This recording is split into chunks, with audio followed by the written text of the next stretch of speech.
এই জন্য আল্লাহ তাআলা তাকে দ্রুতই হায়াত শেষ করে দেন, হায়াতের ভিতরে বরকত দেন না, সে দুনিয়া থেকে অতি দ্রুত চিরবিদায় নিয়ে চলে যায়।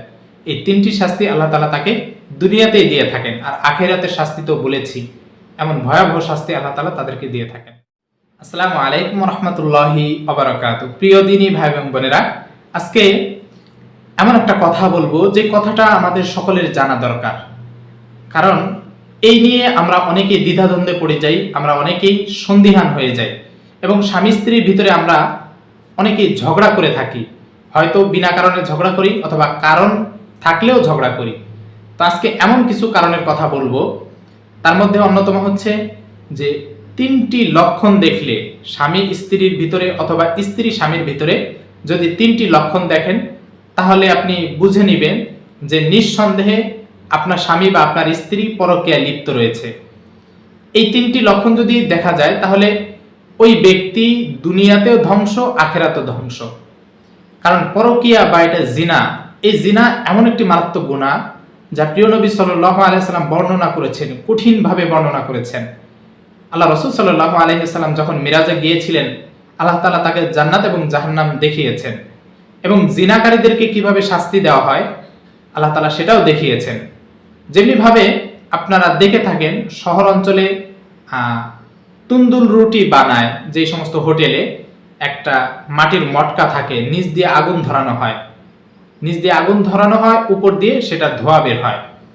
ঠিক তেমনি ভাবে জাহান্নামীদের ভিতরে যে সমস্ত জিনাকারী নারী পুরুষ রয়েছে, তাদেরকে এরকম জাহান্নামের গর্তের ভিতরে ফেলে দেওয়া হয়, এবং আগুনটা যখন দাউ দাউ করে উপরের দিকে ওঠে, তখন তারা এইভাবে আগুনের সাথে উপরে উঠে যায়, এবং ঠিক তারা আগুন যখন নিচের দিকে চলে যায়, তারা আবার নিচের দিকে চলে যায়।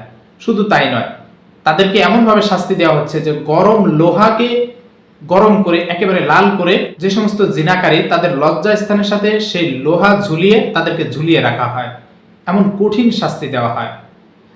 এই সময় আমাদের ঈমান ধরে রাখা খুবই কঠিন, এটা আমরা জানি। আল্লাহ রাসূল সাল্লাল্লাহু আলাইহি সাল্লাম তাই বলেছেন যে শেষ জামানায় আমার উম্মতের ঈমান ধরে রাখা এতটাই কঠিন হবে, যতটা কঠিন হাতের তালুর উপরে জ্বলন্ত কয়লা রাখা, তার থেকেও বেশি কঠিন হবে ঈমান ধরে রাখা। সকালে যে ঈমানদার ছিল, সন্ধ্যায় সে বেঈমান হয়ে যাবে, সন্ধ্যায় যে ঈমানদার ছিল, সকালে সে বেঈমান হয়ে যাবে। এইভাবেই হচ্ছে, প্রতিনিয়ত হচ্ছে। তো এই জন্য আমাদের ঈমান ধরে রাখা খুব কঠিন হবে। শয়তান আমাদেরকে ধোঁকা দিবে, এটাই স্বাভাবিক, আমাদের কুমন্ত্রণা দিবে, আমাদের ওয়াসওয়াসা দিবে। তো এইগুলো থেকেও নিজেকে বাঁচিয়ে রাখবে যে সেই তো প্রকৃত ঈমানদার। তো এই জন্য এই জিনা থেকে আমাদের বেঁচে থাকতে হবে। তো কোন তিনটি লক্ষণ দেখলে আপনি বুঝবেন যে আপনার স্ত্রী বা আপনার স্বামী পরকীয়ায় লিপ্ত, অথবা এই ধরনের জিনায় লিপ্ত? মনে রাখতে হবে, জেনা শুধুমাত্র লজ্জা স্থান দ্বারা সংগঠিত হয়ে থাকে শারীরিকভাবে, এটাই নয়। জেনা কিন্তু চোখের জেনা হয়ে থাকে, জবানের জেনা হয়ে থাকে, কানের জেনা হয়ে থাকে। কান দিয়ে আপনি কোনো নরনারীর গান শুনলেন, এই যে যে সমস্ত হারাম গান রয়েছে এগুলো শুনতেছেন, এটা আপনার জন্য কানের জেনা হয়ে যায়। আপনি চোখ দিয়ে কোনো পরপুরুষ অথবা পরনারী দেখলেন, বা খারাপ ভিডিও দেখলেন, নাচ গান দেখলেন, এটা আপনার চোখের জেনা হচ্ছে। আপনার অন্তরের জেনা, আপনি কোনো পরনারীর কথা চিন্তা করলেন, পরপুরুষের কথা অন্তরে চিন্তা করলেন।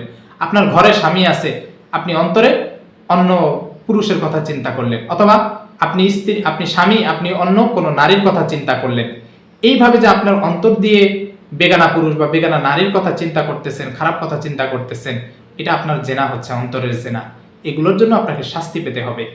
আল্লাহ রাসূল সাল্লাল্লাহু আলাইহি সাল্লাম বলেছেন যে তোমরা আমাকে দুইটা জিনিসের গ্যারান্টি দাও, আমি তোমাদেরকে জান্নাতের গ্যারান্টি দিব। তার ভিতরে এক নাম্বার হচ্ছে তোমরা যদি লজ্জাস্থানের হেফাজত করতে পারো, আর দুই নাম্বার তোমরা যদি জবানের হেফাজত করতে পারো। এই দুইটা জিনিস যদি হেফাজত করতে পারো, তাহলে আমি গ্যারান্টি দিচ্ছি তোমরা বিনা হিসাবে জান্নাতে যাবে। সুবহানাল্লাহ। এই দুইটা জিনিসের গুনাহ থেকে নিজেকে বাঁচিয়ে রাখা খুবই কঠিন, এটাই স্বাভাবিক। কারণ আমরা জবান দ্বারা অনেক গুনাহ করে থাকি। আমরা জবান দ্বারা সর্বপ্রথম যে গুনাহটা করে থাকি সেটা হচ্ছে মিথ্যা কথা। আমরা মিথ্যা কথা বলে থাকি, কাউকে গালিগালাজ করে থাকি, কাউকে ওয়াদা করেছি সেই ওয়াদা খেলাপ করে থাকি। এই জবান দ্বারা আমাদের হয়ে থাকে। এজন্য আমাদের কথা দ্বারা অনেকে কষ্ট দিয়ে থাকে। আমাদের লজ্জাস্থান দ্বারা আমরা জিনা সংগঠিত করে থাকি, জিনার কাজে লিপ্ত হয়ে থাকি। তো এই জিনিসগুলো আমাদের হয়ে থাকে। এজন্য এই জিনাহের মারাত্মক যে গুনাহ রয়েছে, এই গুনাহ থেকে আমাদের নিজেকে বেঁচে থাকতে হবে। আল্লাহ তাআলা কালামে পাকের মধ্যে বলেন, ওয়ালা তাকরাবুজ জিনা, তোমরা জিনার কাছেও যাও না।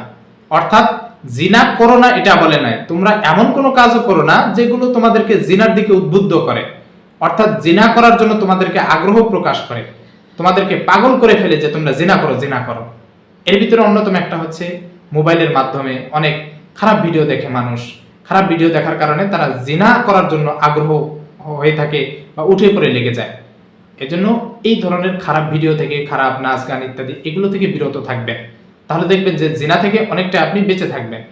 আপনি চেষ্টা করবেন সবসময় সৎ মানুষ বা সৎ ব্যক্তি যারা রয়েছে তাদের পরামর্শ নেওয়া, তাদের সাথে চলাফেরা করা, তাহলে দেখবেন যে এই জিনার মতো গুনাহ আপনার দ্বারা সংগঠিত হবে না।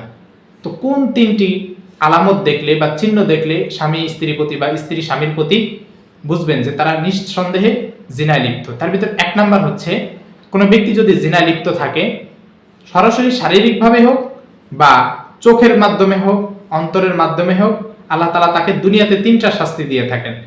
তার 1 নাম্বার শাস্তি হচ্ছে তার চেহারার বিকৃতি ঘটে যায়, অর্থাৎ তার চেহারাটা আগে নূর চমকাতো, সে যখন আল্লাহ তাআলার ইবাদত করতো, গুনাহ থেকে ফিরে থাকতো, তার চেহারাটার ভিতরে একটা নূর চমকাতো, উজ্জ্বল থাকতো। কিন্তু এই জিনার কারণে তার চেহারাটা বিদকুটে হয়ে গেছে, তার চেহারায় কেমন যেন একটা কালো দাগ পড়ে গেছে, তার চেহারার ভিতরে কেমন যেন গোটা উঠে গেছে বা ব্রণ উঠে গেছে, মোট কথা চেহারাটা নষ্ট হয়ে গেছে একেবারে। এই ধরনের ব্যক্তিরা জিনা করে থাকে, সে নারী হোক বা পুরুষ হোক। সে গোপনে হয়তো মোবাইলে কারোর সাথে জিনা করতেছে, ফেসবুকের মাধ্যমে কথা বলতেছে হারাম ভাবে, এটাও তার জন্য জিনা। তো এই চিহ্নগুলো দেখলে বুঝতে পারবেন নিঃসন্দেহে সে খারাপ কাজের সাথে লিপ্ত রয়েছে। 2 নম্বর হচ্ছে যে তার দারিদ্রতা এতটাই পেয়ে বসে, কোনোভাবেই তার অভাব দূর হয় না, তার অন্তরে শান্তি আসে না, সংসারে শান্তি আসে না। দেখবেন যে এখন অনেকেই বলতে পারেন যে যারা গরিব তাদের তো অভাব লেগেই থাকে।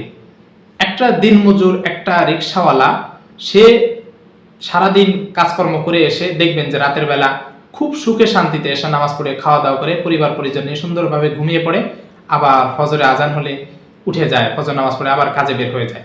আল্লাহ তাআলা তাকে শান্তির একটা নিদ্রা দেন, তাকে শান্তির একটা ঘুম দেন। সে দিন শেষে অল্প টাকা কামাই করলেও তার অন্তরে একটা শান্তি রয়েছে। সে হতে পারে দরিদ্র, কিন্তু যারা বড় লোক, ধনী, কিন্তু আল্লাহ তাআলা তাকে একেবারে শান্তি নষ্ট করে দেন, তার ঘুম দূর করে দেন।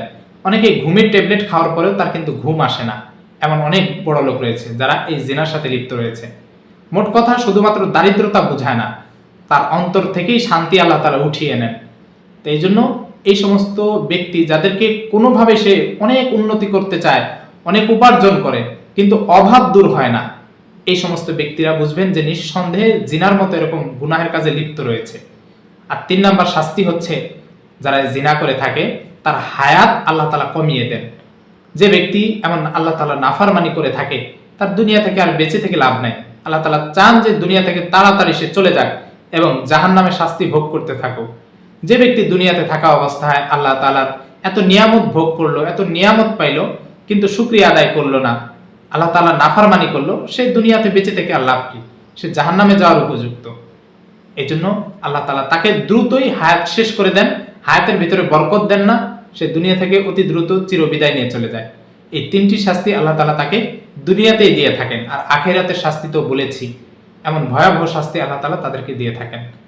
তো যে সমস্ত ভাই ও বোনেরা এই জিনার মতো এত জঘন্যতম পাপ কাজে লিপ্ত রয়েছেন, অনুরোধ রইল আপনারা এই কাজ থেকে নিজেকে বিরত রাখবেন।